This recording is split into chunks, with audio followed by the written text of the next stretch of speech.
સુરતમાં માથાભારે ચિરાગ ગોટીનું ફરી રિકન્સ્ટ્રક્શન કરવામાં આવ્યું। પોલીસે ચિરાગ ગોટીને ઘટના સ્થળ પર લઈ જઈ અને રિકન્સ્ટ્રક્શન કર્યું હતું।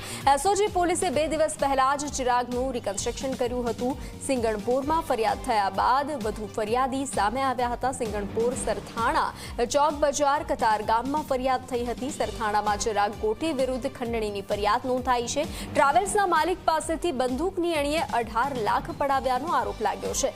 ચિરાગ ગોટી બાયોડીઝલનો ધંધો કરતો હતો। ફરિયાદીને બાયોડીઝલની જરૂરિયાત હોવાથી બંનેનો સંપર્ક થયો હતો।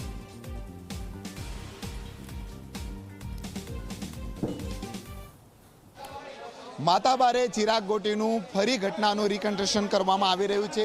દ્રશ્યમાં જોઈ શકાય છે સરથાણા પોલીસ જે છે આરોપી ચિરાગ ગોટીને લઈ જે છે અહીં લાવીને પહોંચી છે। કારણ સરથાણા પોલીસ મથકની હદમાં જે તુલસી સોસાયટીમાં રહેતો જે ટ્રાવેલ્સનો જે માલિક છે તેને બંદૂકથી ધમકાવીને જે છે આરોપી ચિરાગે જે છે 18 લાખ રૂપિયા જેટલા પડાવી લીધા હતા। ત્યારે જે રીતના જે છે આ પૈસાની લેતી દેતી હતી, પરંતુ મહત્વની વાત એ કહી શકાય છે કે જે રીતના આરોપીનો કહેર જોવા મળતો હતો અને આ આતંકને લઈને જે છે એક બાદ એક ફરિયાદ સામે આવી હતી। ફરિયાદી છે સીધા વાત કરીશું અને લોકોની આરે જે સિટિંગ કર્યા છે અને આજે પોલીસની કામગીરી ખૂબ સરસ થઈ રહી છે અને જે કર્મો એને કર્યા છે કાર્ય એની સજા આજે એને મળી રહી છે।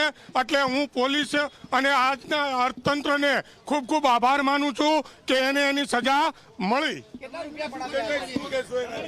એના વિશે મારે બીજું કંઈ નથી કહેવાનું। આજે આપ સૌ જોઈ રહ્યા છો કે એમણે જે કાર્ય કર્યા એમની સજા એમને મળે છે અને આજે જાહેર જનતાને મારી અપીલ છે કે તમારી સાથે જે કોઈ કંઈ કાર્ય કર્યા છે સામે આવો અને એને એની સજા મળવી જોઈએ। હું આજે પોલીસ સાહેબનું સન્માન કરવા માટે બિલકુલથી પોલીસનું સન્માન કરવામાં આવી રહ્યું છે। જોઈ શકાય છે ફુલાર લઈને ફરિયાદી પહોંચ્યો છે, સાથોસાથ અન્ય જે લોકો જે છે અહીં આવી પહોંચ્યા છે અને પોલીસનું જે ખાસ કરીને પોલીસનું સન્માન કરવા માટે અહીં આવ્યા છે। ફૂલમાળા જે છે પુષ્પ અર્પણ કરવામાં આવી રહ્યા છે। કારણ જે રીતના ચિરાગ ગોટીનો આખો આતંક હતો, જે પીઆઈ જે છે સરથાણા પીઆઈને જે છે ફૂલથી સન્માન કરવામાં આવ્યું છે। દ્રશ્યમાં જોઈ શકાય છે ફરિયાદીના ખુશી પર ચહેરા જોવા મળી રહી છે, પરંતુ આ જે ફરિયાદી જે ખાસ કરીને જે હતો એ ફરિયાદીને જે છે ટ્રાવેલ્સના વ્યવસાય સાથે સંકળાયેલો હતો અને ડીઝલની જે છે જરૂરત હોવાથી જે બાયોડીઝલનો જે છે વ્યાપાર આરોપી ચિરાગ કરતો હતો અને જે રીતના જે છે બંને જોડે મિત્રતા થઈ હતી અને મિત્રતા બાદ જે છે ચિરાગે જે છે ફરિયાદી પાસેથી 18 લાખ રૂપિયા ઉછીના લીધા હતા અને પૈસા જે છે આપ્યા ન હતા। પૈસા માંગવા જતા બંદૂકની અણીએ જે છે ધાક ધમકી આપી હતી અને ક્યાંક જાનથી મારી નાખવાની ધમકી આપી હતી અને હાલ પોલીસે જે છે ગુનો નોંધ્યો છે। ફરિયાદી જે છે હાલ તો ફરિયાદીના પર ખુશી જોવા મળી રહી છે અને પોલીસની જે છે કાર્યવાહીથી જે છે ક્યાંક ને ક્યાંક તે લોકોમાં ખુશી જોવા મળી રહી છે। કારણ એનો આતંક એટલો હતો કે લોકો બહાર નહીં આવતા હતા, પરંતુ સિંગણપુરમાં ફરિયાદ નોંધાયા બાદ એક ફરિયાદો સામે આવી રહી છે અને પોલીસ પણ એક્શનમાં આવી રહી છે। પોલીસે અલગ અલગ પોલીસ મથકમાં 4 જેટલી ફરિયાદો નોંધાવી છે અને હાલ સરથાણા પોલીસે એની ધરપકડ કરી લીધી છે અને તેનું જે છે ઘટનાનું જે છે રિકન્સ્ટ્રક્શન કરવામાં આવ્યું છે।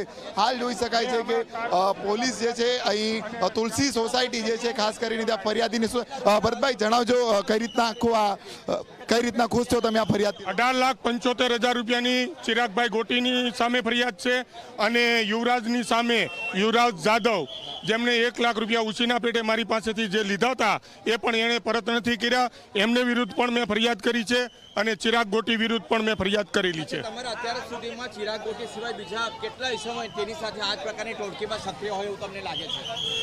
એમની ટોળકીમાં કેટલા હોય એ તો હું નથી જાણતો, પણ એમની સાથે સાથ પુરાવા માટે ઘનશ્યામભાઈ ગોટી પણ છે, એમનો નાનો ભાઈ પણ છે અને ચિરાગ ગોટી છે, યુવરાજ જાદવ છે।